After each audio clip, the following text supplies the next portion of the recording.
Hello everyone, welcome to BPSC Adda. BPSC Adda पर आप सभी का स्वागत है। आज की इस वीडियो में हम जुलाई 2021 प्रतियोगिता दर्पण हिंदी मासिक पत्रिका को कवर करेंगे तथा यह देखने का प्रयत्न करेंगे कि किस तरह से इस मैगजीन से प्रश्न को फॉर्मुलेट किया जा सकता है। तो बने रहे वीडियो के अंत तक, और यदि अभी तक आपने हमारे चैनल को सब्सक्राइब नहीं किया है तो चैनल को सब्सक्राइब और बेल आइकन को प्रेस कर दीजिए, सो दैट कोई भी वीडियो अगर चैनल पर अपलोड किया जाता है तो आपको नोटिफिकेशन मिल जाए।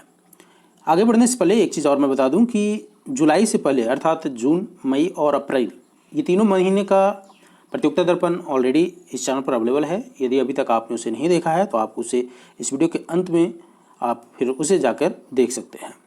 तो चलिए हम स्टार्ट करते हैं हम आज का सेशन। तो चलिए सबसे पहले हम इस सेशन की शुरुआत राष्ट्रीय घटनाक्रम से करते हैं। तो एक नज़र हम दौड़ा लेते हैं कि इस राष्ट्रीय घटनाक्रम में हम क्या क्या देखेंगे। सबसे पहला तो न्यूज़ है आपको कि कोरोना के इलाज के लिए डीआरडीओ के द्वारा विकसित दवा जिसका नाम है 2DG।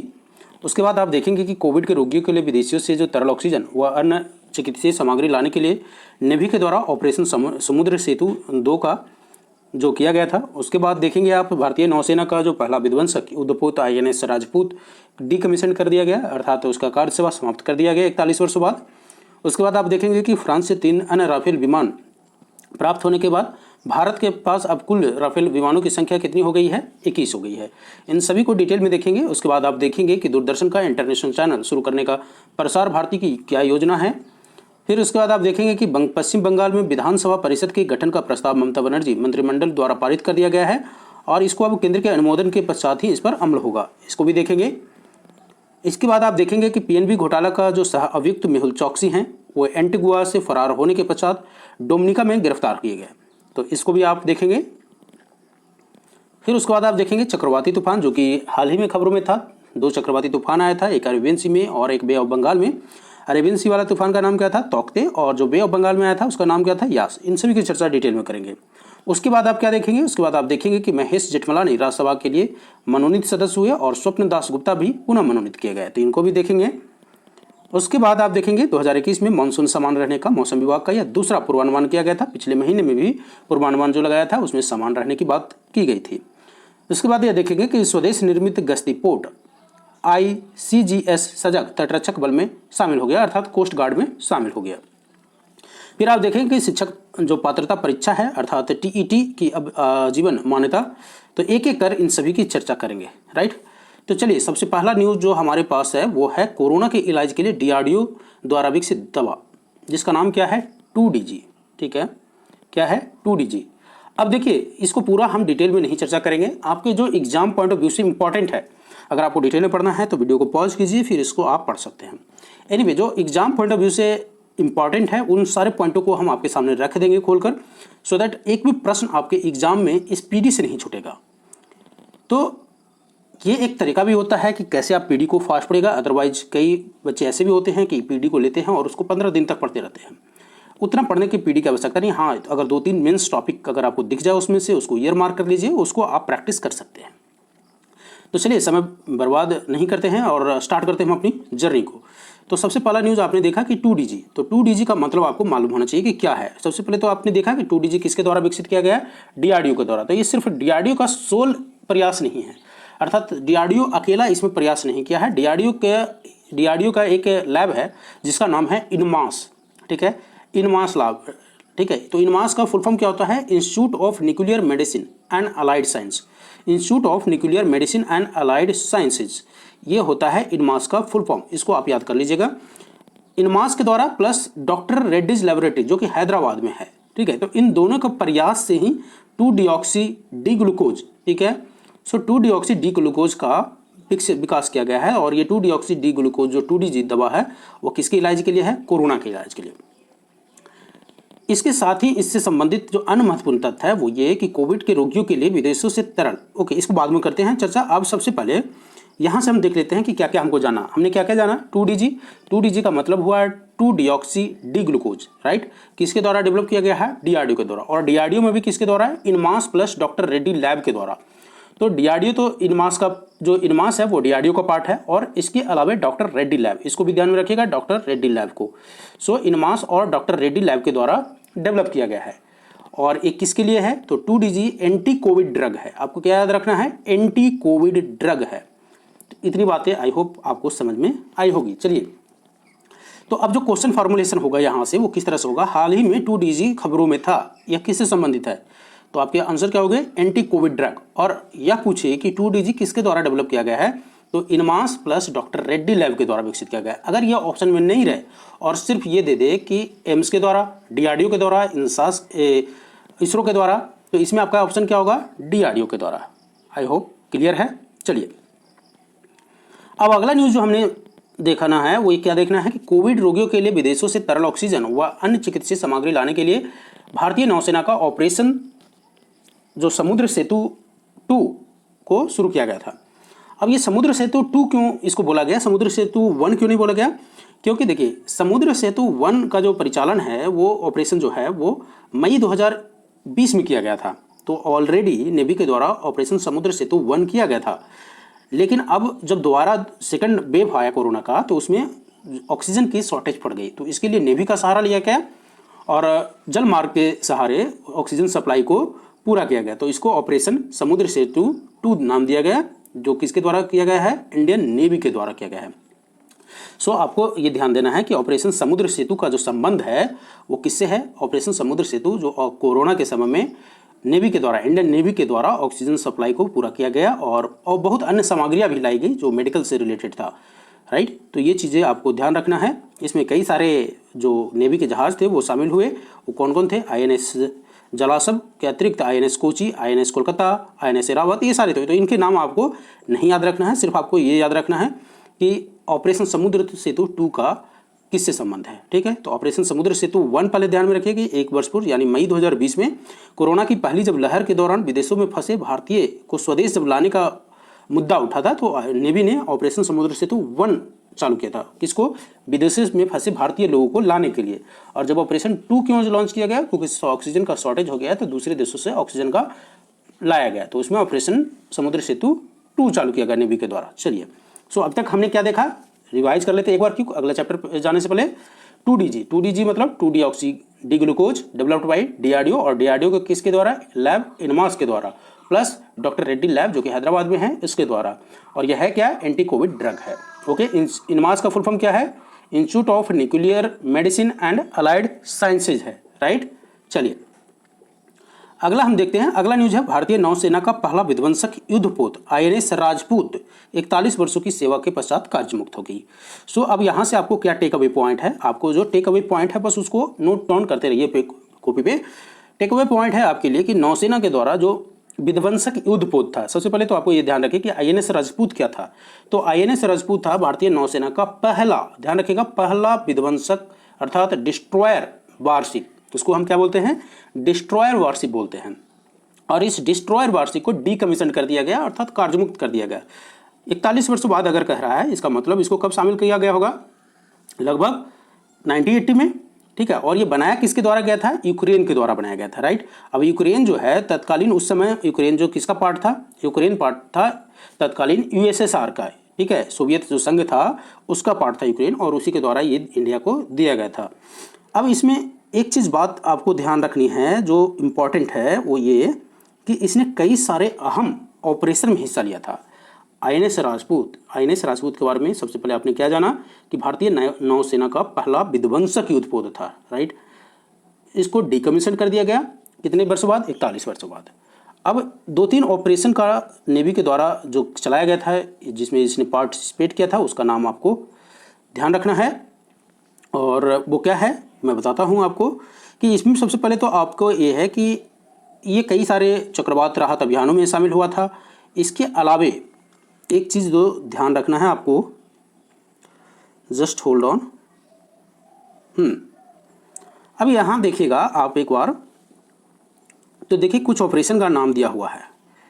मैं आपको बता दूं कि एक भी पॉइंट आपको ऐसा नहीं छूटेगा जिसकी चर्चा नहीं की जाएगी, जो आपके एग्जाम पॉइंट ऑफ व्यू से इंपॉर्टेंट है। अदरवाइज पढ़ने के लिए तो आप पूरा मैगजीन को पूरा दिन लगा के पढ़ सकते हैं, लेकिन एक शॉर्ट पीरियड होना चाहिए जिसमें आपकी रिवीजन हो जाए।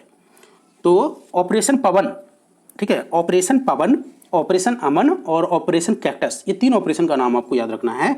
ऑपरेशन पवन, ऑपरेशन अमन और ऑपरेशन कैक्टस। अगर हम बात करें ऑपरेशन अमन की, तो ऑपरेशन देखिए अमन तो कई बार चलाया गया था, लेकिन ध्यान में रखना है 2 चीज़ें, ऑपरेशन पवन और ऑपरेशन कैक्टस। ठीक है। तो ऑपरेशन अगर कैक्टस की बात करें तो ऑपरेशन कैक्टस जो है 1987 में चलाया गया था। यहाँ देखिएगा ऑपरेशन पवन, ऑपरेशन अमन और ऑपरेशन कैक्टस। तो ऑपरेशन पवन जो है ये 1987 में लिट्टे के अगेंस्ट में चलाया गया था। और लिट्टे क्या था? Liberation of Tiger of Tamil Eelam. ठीक है, लिबरेशन टाइगर ऑफ क्या है? तमिल एलम, लिट्टे का फुल फॉर्म था। तो लिट्टे के अगेंस्ट में चलाया गया था 1987 में। सो ऑपरेशन पवन का जो श्रीलंका में लिट्टे था उसके अगेंस्ट में चलाया गया था। और ऑपरेशन कैक्टस की अगर हम बात करें तो ऑपरेशन कैक्टस 1988 में मालदीव में जो वहाँ के राष्ट्रपति थे तो उन्हीं के रिक्वेस्ट पर ऑपरेशन कैक्टस चलाया गया था। राइट। तो इतनी बातें आपको इस न्यूज़ से, INS राजपूत की न्यूज़ से ध्यान में रखना है कि INS राजपूत भारतीय नौसेना का पहला विध्वंसक युद्धपोत था जिसको डीकमीशन कर दिया गया। कहाँ से? विशाखापत्तनम पोर्ट से। और 21 मई 2021 को इसको डीकमीशन किया गया। ये निर्मित किसके द्वारा, देश के द्वारा था? यूक्रेन से लिया गया था। और इसने ऑपरेशन पवन, ऑपरेशन कैक्टस और ऑपरेशन अमन में हिस्सा लिया था। ऑपरेशन पवन 1987 में लिट्टे के अगेंस्ट में, ऑपरेशन कैक्टस 1988 में मालदीव के अगेंस्ट में। चलिए, इतनी बातें आपको समझ में आई होगी। किसी प्रकार का कोई समस्या होता है, अगर आपको लगता है किसी प्रकार का सुझाव, तो आप प्रतिक्रिया सेक्शन में अपना कमेंट लिखकर मुझे बताइए, हम उस पर अमल जरूर करेंगे।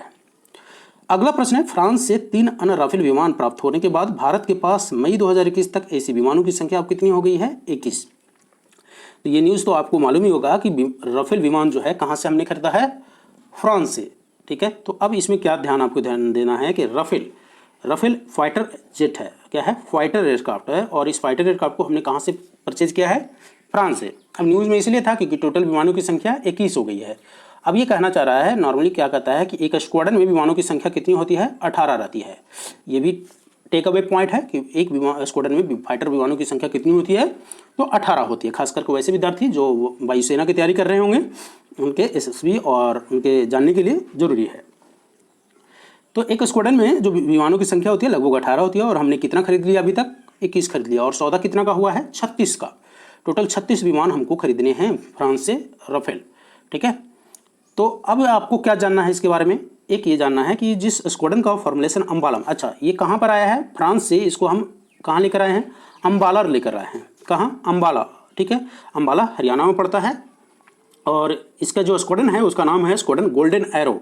आप यहाँ देखिए, squadron golden arrow, golden arrow इसका स्क्वाड्रन का नाम दिया गया है। और ये कई बार एग्जाम में पूछ लिया गया है, इवन BPSC में पूछा गया यह प्रश्न। तो काफ़ी इंपॉर्टेंट प्रश्न बन जाता है यह, BPSC में भी पूछा गया था। और जो 66वीं BPSC हुआ था वहाँ पर फ्रांस के से द्वारा जो राफेल आया था उसमें पूछा गया था। तो टोटल अब हमने एक बार थोड़ा सा रिकैप कर लेते हैं, इसको देख लीजिए। तो फ्रांस से हमने 3 और खरीदा और टोटल विमानों की संख्या हो गई 31। टोटल लेने हैं 36। ठीक है।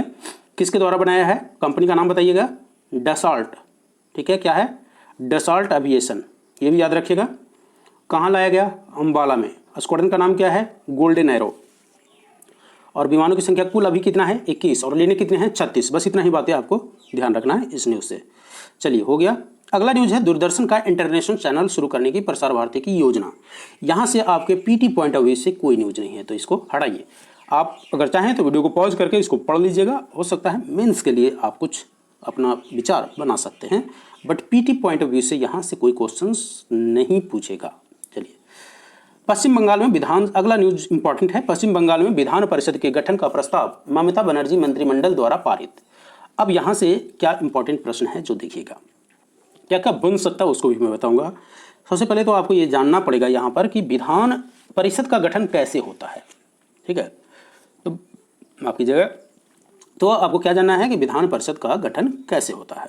ओके, अभी विधान परिषद का जो गठन का प्रावधान है उसमें क्या है कि अब सबसे पहले उससे पहले जान लीजिए कि पश्चिम बंगाल विधान परिषद के लिए क्या क्या स्टेप किया। तो पश्चिम बंगाल ने क्या किया है कि अपने विधानसभा के द्वारा इसको पारित कर, अर्थात मंत्रिमंडल के द्वारा पारित कर इसको राज्यपाल को मंजूरी के लिए भेज दिया है। अब राज्यपाल को मंजूरी के लिए भेजा गया, जिसके बाद विधानसभा द्वारा उपस्थित सदस्यों को 2/3 बहुमत के द्वारा प्रस्ताव को, ध्यान रखिएगा, विधानसभा इसको 2/3 बहुमत से पारित करेगा। उसके बाद यह किसको भेजेगा? केंद्र सरकार को। चलिए फिर से बताते हैं, हो सकता है कन्फ्यूजन क्रिएट हो रहा होगा। किसी राज्य को विधान परिषद, ठीक है, विधान परिषद, जी हाँ हम बात कर रहे हैं विधान परिषद की, तो विधान परिषद का गठन या खत्म करना है तो उसमें क्या करेगा? राज्य कोई जो है वो राज्य की ही इनिशिएशन होगा, राज ही इनिशिएट करेगा कि यस हमको विधान परिषद का गठन करना है या उसको खत्म करना है। तो वहां पर क्या करेगा, राज्य जो है अपने विधान सभा से 2/3 बहुमत से इसको पारित कर इस विधेयक को किसको भेज देगा, सेंटर को भेज देगा। अब सेंटर इसको क्या करेगा, साधारण बहुमत से लोकसभा प्लस राज्यसभा, जो लोकसभा और राज्यसभा जो है इसको क्या करेगा, साधारण बहुमत से अंडर आर्टिकल 171(2), ठीक है, अंडर आर्टिकल 171 सब क्लॉज 2 के तहत इसको साधारण बहुमत से पास कर देगा। यही इतनी सी बातें हैं इसको। यही चीज़ें की चर्चा की गई है कि विधानसभा द्वारा उपस्थित सदस्यों के 2/3 बहुमत के द्वारा पारित प्रस्ताव को केंद्र सरकार की मंजूरी के लिए भेजा जाएगा। विधानसभा द्वारा इस तरह से पारित प्रस्ताव को संविधान के अनुच्छेद 171 सब क्लॉज 2 के तहत लोकसभा व राज्यसभा द्वारा साधारण बहुमत से पारित होना है। इसी चीज़ को मैंने आपको बताया।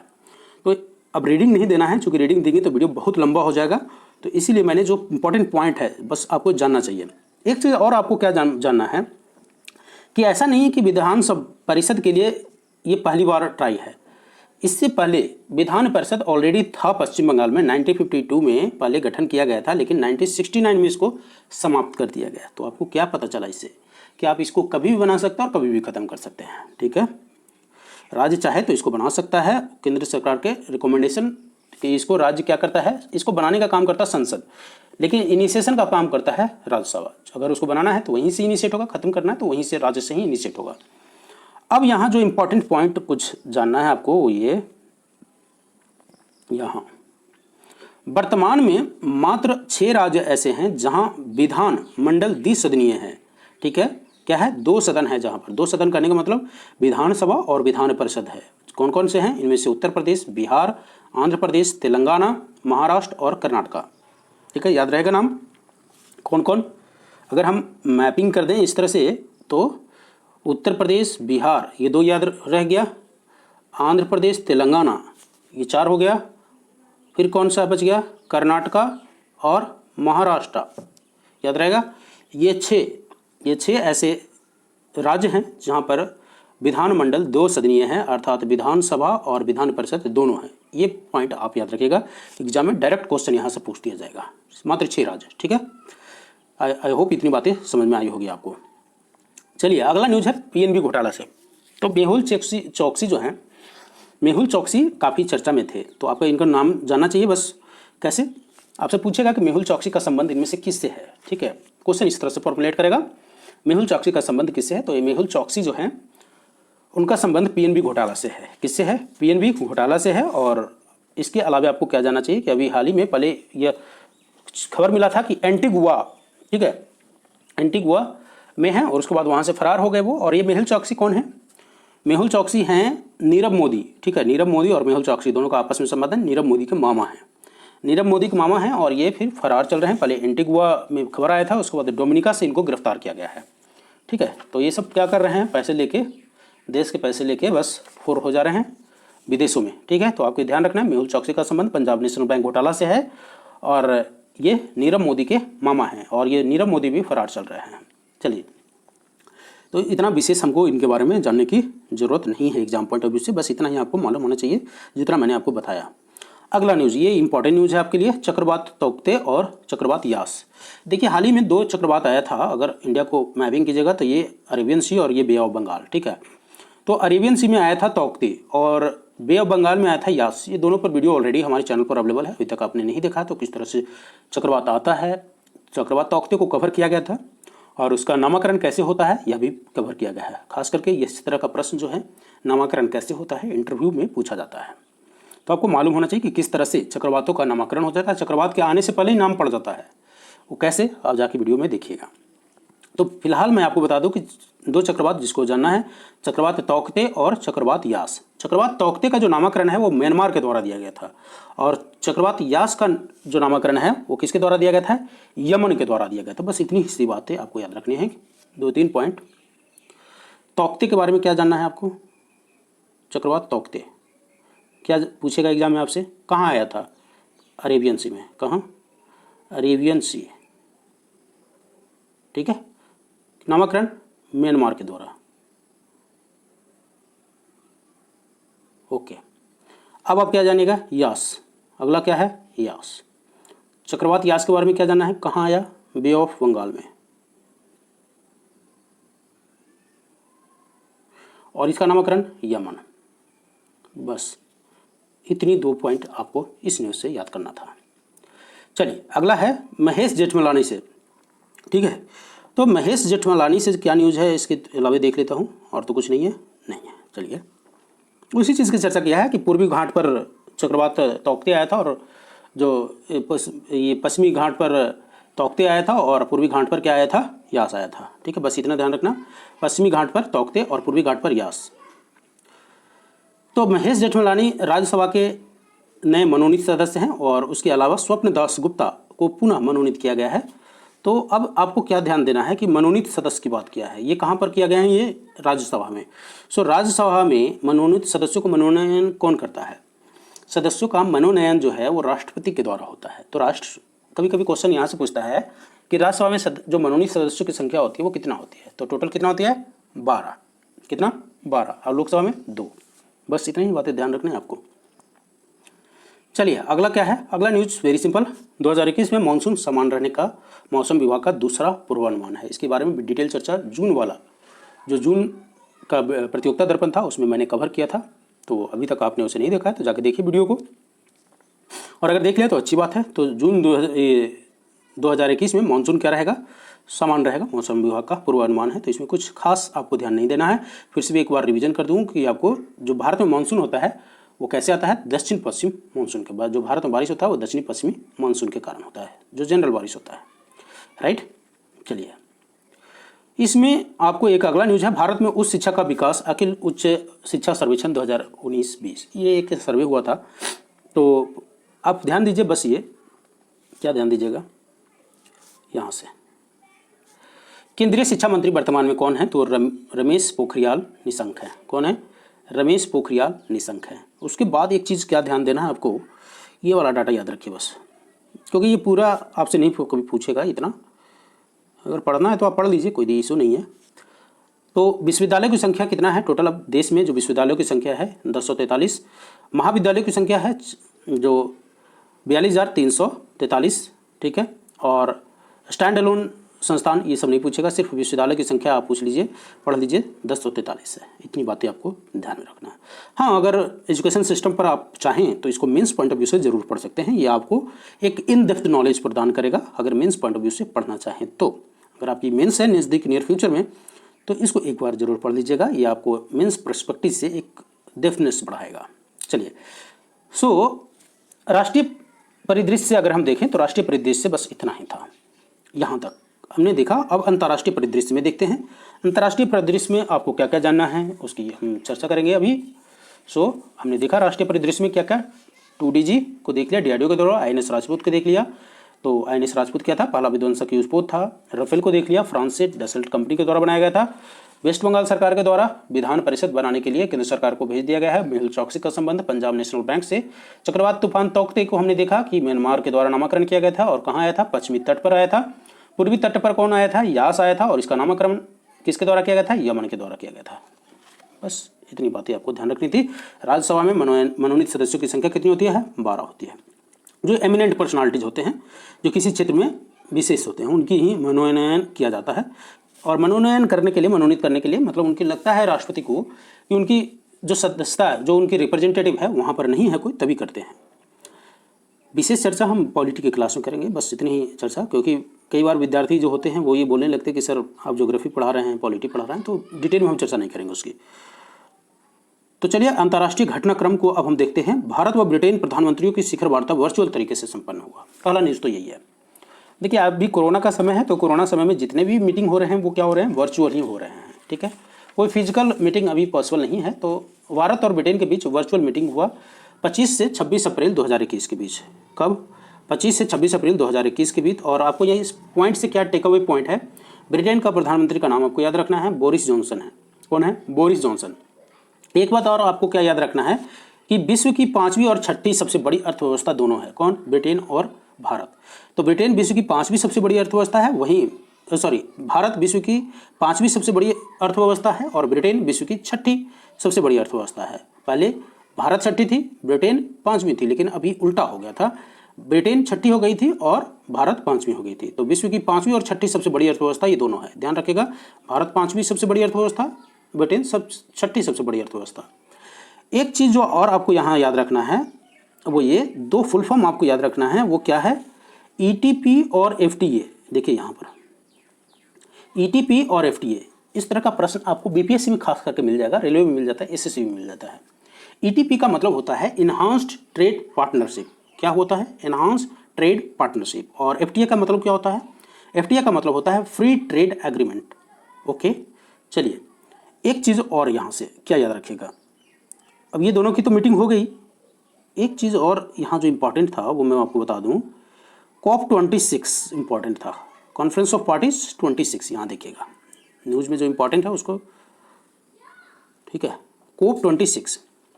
सो COP 26 2021 का जो आयोजन होगा, COP 26 का आयोजन ब्रिटेन के द्वारा किया जाएगा। ध्यान रखिएगा, ये प्रश्न बहुत इंपॉर्टेंट है। COP 26 का आयोजन किसके द्वारा किया जाएगा, ब्रिटेन के द्वारा किया जाएगा। इसीलिए इस मीटिंग को, जो वर्चुअल मीटिंग हुआ, इस मीटिंग को काफ़ी अहमियत दिया जा रहा था कि इससे COP 26 से पहले ये दोनों देश एक दूसरे से मिले हैं और काफ़ी करार हुआ है। और इस करार को टोटल 9 समझौते हुए, यहाँ देखिए एक बार देख लीजिए, विभिन्न क्षेत्रों में आपसी सहयोग संवर्धन के लिए 9 विभिन्न समझौते ज्ञापनों पर हस्ताक्षर भारत व ब्रिटेन के प्रधानमंत्रियों की वर्चुअल शिखर वार्ता के अवसर पर किए गए। ठीक है, टोटल कितने किए गए, बस इतना ध्यान रखिए, 9। बाकी रेस्ट ऑल यहाँ से आपको प्रश्न नहीं पूछेगा, फिर भी अगर प्रश्न जानना चाहते हैं तो यहाँ पढ़ सकते हैं एक बार। चले, पूछेगा नहीं वैसे एग्जाम में, पीटी में देखिए इतना स्कोप नहीं होता है कि इतना डिटेल में आपसे पूछेगा। ठीक है, जो मैंने आपको पॉइंट निकाल के दे दिया बस उतना ही आप जो याद रखिए, तो आपको कोई क्वेश्चन नहीं छूटने वाला एग्जाम में। अगला प्रश्न देखिए, अगला प्रश्न है भारत और यूरोपीय संघ की 16वीं शिखर बैठक हाइब्रिड तरीके से संपन्न। ठीक है, बहुत इंपॉर्टेंट न्यूज है, भारत और यूरोपीय संघ की 16वीं शिखर बैठक। तो ये ध्यान रखिएगा, भारत और यूरोपीय संघ की 16वीं शिखर जो हाइब्रिड बैठक हुआ, कब हुआ था, 8 मई 2021 को हुआ था संपन्न। कब हुआ था, 8 मई 2021 को संपन्न हुआ था। ठीक है, यूरोपीय संघ में टोटल अभी वर्तमान में 27 देश हैं और उन्होंने इसमें शामिल हिस्सा लिया। देखिए यहाँ दिया है 27 देशों के नेता शारीरिक रूप से उसमें उपस्थित थे। ठीक है, इतनी ही बातें आपको ध्यान रखना है इस मीटिंग से। और आपको क्या ध्यान देना है यहाँ पर, चलिए यहाँ से कुछ नहीं है। तो आपने देखा ही COP 26 किसके द्वारा किया जाएगा, ब्रिटेन के द्वारा किया जाएगा। अब अगला न्यूज़ है, नेपाल में संसद पुनः भंग कर दिया गया और नए चुनाव नवंबर 2021 में कराने का राष्ट्रपति का निर्देश दिया गया। ठीक है, नेपाल में काफ़ी उथल पुथल चल रहा है, तो वहाँ का संसद को भंग कर दिया गया और फिर से नवंबर 2021 में राष्ट्रपति वहाँ के कौन है, विद्या देवी भंडारी हैं, उन्होंने यह आदेश दे दिया कि भाई फिर से चुनाव करवाया जाए। ठीक है, तो इतनी ही बातें आपको ध्यान रखना है कि नेपाल में राजनीतिक अस्थिरता बना हुआ है और ये लगभग दिसंबर 2020 से बना हुआ है। ठीक है, वर्तमान में वहाँ नेपाल के जो राष्ट्रपति हैं वो हैं विद्या देवी भंडारी। इससे पहले कार्यवाहक प्रधानमंत्री थे KP शर्मा ओली। ठीक है, इतनी बातें ध्यान में रखिएगा। आइए अगला न्यूज़ देखते हैं, ये न्यूज़ इंपॉर्टेंट है।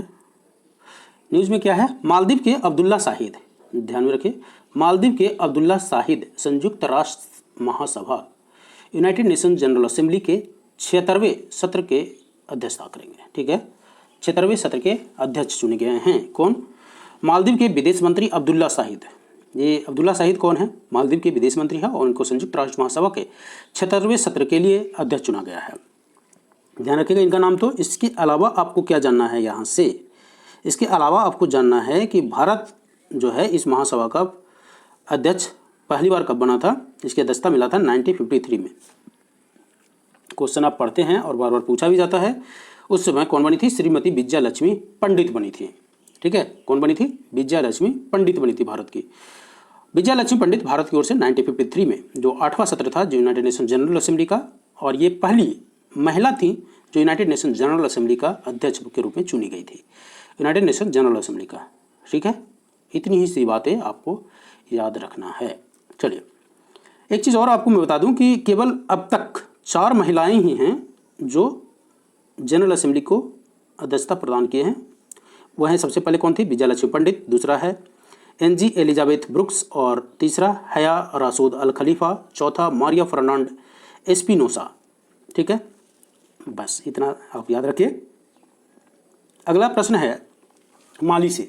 ठीक है, माली में भी सैन्य विद्रोह हुआ था, तो वहाँ भी उठा पटक चल रहा था। ये अफ्रीकी देश है, माली के क्या है, माली एक अफ्रीकी देश है और वहाँ सैन्य विद्रोह का शिकार मई 2021 में उस समय हुआ जब कर्नल असीमी गोइता के नेतृत्व में विद्रोही सैनिकों ने राष्ट्रपति बाह एन दाब प्रधानमंत्री मोख्तर वानी व रक्षा मंत्री सोलोन डकोर को हिरासत में ले लिया। तो जितने बड़े बड़े नेता थे सारे को हिरासत में ले लिया था। So what you need to know, आपको क्या जानना है एग्जाम पॉइंट ऑफ व्यू से कि माली का कैपिटल कहाँ है? बमाको। माली का कैपिटल कहाँ है? बमाको। सो माली में सैन्य विद्रोह हुआ और माली का कैप्टन है बमाको। समझ में आया? माली कहाँ पर है? अफ्रीका में है, अफ्रीकी देश है। और माली का करेंसी क्या है? फ्रैंक है, जैसे बोलते हैं ना टू बी फ्रैंक, है ना। तो फ्रैंक माली का, इतनी बातें आपको ध्यान में रखना है कि माली में सैन्य विद्रोह हुआ था और उसके चलते इसने प्रधानमंत्री, राष्ट्रपति और रक्षा मंत्री सभी के बड़े नेताओं को अपने हिरासत में ले लिया था। माली का कैप्टन है बमाको, कैपिटल है बमाको। और या फिर चलिए अगला न्यूज़ देख लेते हैं। अगला न्यूज़ है सीरिया से, और सीरिया से न्यूज़ क्या है? सीरिया के नए राष्ट्रपति अर्थात बशर अल असद को फिर से एक कार्यकाल और दिया गया है, और जो यहाँ का राष्ट्रपति का कार्यकाल होता है वो 7 वर्षों के लिए होता है। कितने वर्षों के लिए होता है? 7 वर्षों के लिए होता है। तो इनको 7 वर्ष के लिए फिर से पुनः चुन लिया गया है, किनको? बशर अल असद को, और इनको पुनः निर्वाचित किया गया है राष्ट्रपति के रूप में। So what you need to know, इसके अलावा आपके एग्जाम पॉइंट ऑफ व्यू से क्या इंपॉर्टेंट है? कैपिटल इसका, तो सीरिया का कैपिटल क्या है? दमस्कस है, और सीरिया का मुद्रा है पौंड। बस इतनी सी बातें इस न्यूज़ से आपको जानना चाहिए, सीरिया के न्यूज़ से। तो सीरिया के नए राष्ट्रपति बशर अल असद, जिनको फिर से पुनः निर्वाचित किया गया है 7 वर्षों के लिए। चलिए, इजराइल और फिलिस्तीन के बीच 11 दिन के भीषण युद्ध के पश्चात युद्ध विराम हुआ। तो इजराइल और फिलिस्तीन के ऊपर काफ़ी वीडियो हमारे चैनल पर अवेलेबल है, आप जाके देखिए, वहाँ से न्यूज़ काफ़ी आपको कवरेज मिलेगा, क्योंकि उसमें काफ़ी करंट अफेयर्स में हमने काफ़ी इसको कवर किया था। तो इजराइल और फिलिस्तीन आपको पता ही है, इजराइल का कैपिटल कहाँ पर है? जेरूसलम। इतनी सी बातें आपको ध्यान में रखना है कि इजराइल और फिलिस्तीन के बीच जो युद्ध चल रहा था, 11 दिनों के भीषण युद्ध खत्म हो गया। ठीक है, तो बस यही है इस इजराइल और फिलिस्तीन से, क्योंकि इसमें तो कुछ और ख़ास आपको जानना नहीं है। तो और क्या है, आप एक गाजा पट्टी जो है वहाँ इलाका है, इजरायलियों पर फिलिस्तीनी आतंकी संगठन। एक ध्यान रखिएगा, एक चीज़ आपको क्या है कि हमास का नाम बार बार आता है। ठीक है, तो हमास की देखिएगा, तो एक क्वेश्चन आपको यहाँ से ये बना सकता है एग्जाम में कि हमास आतंकवादी संगठन का संबंध किस देश से है। ठीक है, इस तरह का क्वेश्चन फॉर्मुलेट कर सकता है। तो पाकिस्तान, बांग्लादेश, इस तरह से ऑप्शन दे देगा आपको। तो ध्यान में रखिएगा, इजराइल में अभी हाल ही में फिलिस्तीनी आतंकी संगठन है ये। हमास क्या है? फिलिस्तीनी आतंकी संगठन है, आपको बस मालूम होना चाहिए। फिलिस्तीनी आतंकी संगठन है हमास, और जिसने गाजा पट्टी पर रॉकेट हमला किया था, अर्थात यहाँ तेल अवीव जो इजराइल में है, तेल अवीव पर हमला किया था। सो इसके अलावा आपको इस पॉइंट से कुछ नहीं जानना है यहाँ पर। चलिए, उसके बाद मैं आपको बता दूं, हाँ ये न्यूज़ देखिए काफ़ी इंपॉर्टेंट है, इसका भी कवरेज ऑलरेडी हमारे चैनल पर है। चीन के परिवार में नियोजन नीति में परिवर्तन, अर्थात जो चाइल्ड पॉलिसी था वहाँ पर थोड़ा सा उसको बदलाव किया गया है। और अब पहले एक था, एक 1 चाइल्ड, फिर उसके बाद 2 चाइल्ड किया कंडीशन लगा के, और अब 3 बच्चा पैदा करने की भी दंपतियों को अनुमति दे दिया गया है। सो अभी ऐसा क्यों किया गया है? क्योंकि वहाँ की जो जनसंख्या है वो काफ़ी बूढ़ा होते जा रहा है, और ऐसा मालूम हो रहा है कि उसकी काफ़ी आबादी जो है 2021 तक काफ़ी बूढ़ा हो जाएगा। तो इस तरह से जो डाटा आए हैं, अभी हाल ही में वहाँ एक जनगणना हुआ था, और उस डाटा में उसमें जो दिखाया गया है उसमें यही बताया गया है कि जो चीन की जो जनसंख्या है उसमें बूढ़े लोगों की संख्या काफ़ी हो गई है, अर्थात लगभग 26.4 करोड़। ठीक है, जो 60 वर्ष से ऊपर हैं, कितना? 26.4 करोड़ जो 60 वर्ष से ऊपर हैं। तो इसीलिए चीन ने यह फैसला लिया और अपने बोला कि 3 बच्चा पैदा करने की भी अनुमति दंपतियों को दे दिया। तो क्वेश्चन किस तरह से पूछेगा कि हाल ही में इनमें से कौन से देश ने 3 बच्चे पैदा करने के लिए अनुमति दिया है, अर्थात एक बच्चे को पॉलिसी को खत्म करके 3 बच्चे पैदा करने की अनुमति दिया है, तो होगा चीन। ठीक है, 1 चाइल्ड पॉलिसी आपको पहले से मालूम होगा कि चीन का था, अब 3 चाइल्ड पॉलिसी हो गया है। बस इतनी सी बातें आपको ध्यान में रखना है। अगला न्यूज़ है, मंगल ग्रह पर चीन जो है अपना रोवर उतार लिया है, और ऐसा करने वाला अमेरिका के बाद दूसरा देश बन गया है। इस रोवर का नाम क्या है, आपको ये बस ध्यान में रखिए कि मंगल ग्रह पर चीन ने अपना रोवर उतारा, और ऐसा उपलब्धि करने वाला अमेरिका के पश्चात दूसरा देश बन गया, और इसका नाम है जुरोंग। इस रोवर का नाम है जुरोंग। ठीक है, और वहाँ के देवता हैं, उन्हीं के नाम पर यह जुरोंग पड़ा है। ठीक है, अग्नि देवता के नाम पर चीन के इस रोवर का नाम जुरोंग रखा गया है। किस देवता के नाम पर? अग्नि देवता के नाम पर। और चीन मंगल ग्रह पर अपना रोवर उतारने वाला अमेरिका के बाद दूसरा देश बन गया है। ठीक है, तो और क्या याद रखना है इस पॉइंट से? कुछ नहीं, बस इतना ही ध्यान रखिए। ठीक है। एक बात यहाँ देखिए, दो चीज़ों का चर्चा जो है उसको भी देख ही लेते हैं। क्वेश्चन देखिए छूटना नहीं चाहिए, मेरा उद्देश्य यही है कि क्वेश्चन छूटना नहीं चाहिए आपके एग्जाम में। एक देखिए, एक रोवर है जिसका नाम है NNGT हेलीकॉप्टर। ठीक है, NNGT हेलीकॉप्टर जो है वो किसके द्वारा लॉन्च किया गया था? अमेरिका के नासा के द्वारा। ठीक है, और एक और है परसिवरेंस रोवर। ठीक है, क्या है? Perseverance rover. ठीक है, तो परसिवरेंस रोवर और NNGT हेलीकॉप्टर ये दोनों का संबंध अमेरिका से है, यही आप ध्यान रखिए इसको, बस इसके अलावा आप क्या ध्यान रखिएगा। चलिए अब यहाँ देखिए, ये तो हो गया संघर्ष विराम इजराइल में आपने देख ही लिया। अब यहाँ देखिए जो आपके लिए इम्पोर्टेंट है वो ये, मालदीव के अड्डू शहर में भारत का वाणिज्य दूतावास खोलने का निर्णय। तो क्वेश्चन यहाँ से क्या पूछेगा कि हाल ही में भारत सरकार के द्वारा इनमें से किस देश में वाणिज्यिक दूतावास खोलने का निर्णय लिया गया है? तो क्या आंसर होगा? मालदीव के अड्डू शहर। ठीक है, चलिए अब आगे आर्थिक परिदृश्य। देखिए अब आर्थिक परिदृश्य को हम दूसरे पार्ट में कवर करेंगे। इसके अलावे और भी हैं, जैसे खेल हो गया, पुरस्कार हो गया, और बहुत सारे ऐसे न्यूज़ हैं, इंपॉर्टेंट न्यूज़। और उसके बाद हम क्वेश्चन को भी देखेंगे, कुछ जो वन लाइनर क्वेश्चन होते हैं प्रतियोगिता दर्पण में उसको भी देखेंगे।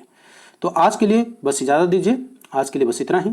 आपकी जो भी प्रतिक्रिया, अगर आपको इसमें अच्छा लगे तो आप अपनी प्रतिक्रिया सेक्शन में आप अपना प्रतिक्रिया जरूर दें, अर्थात कमेंट लिखकर हमें ज़रूर बताएं कि हमारा प्रयास कैसा लगा, या आपको सुझाव अगर आप कुछ है तो वो भी आप हमें दे सकते हैं। आज के लिए बस इतना ही, धन्यवाद। और अगर अच्छा लगा हो तो वीडियो को लाइक जरूर कीजिएगा, लाइक करने में कंजूसी मत दिखाइए। लाइक, आपके एक लाइक करने से हमारी मोटिवेशन अप रहती है, तो आप लाइक जरूर कीजिएगा और इसे अपने दोस्तों के ग्रुप में भी शेयर कीजिएगा। आज के इस वीडियो में बस इतना ही, फिर मिलते हैं दूसरा वीडियो में।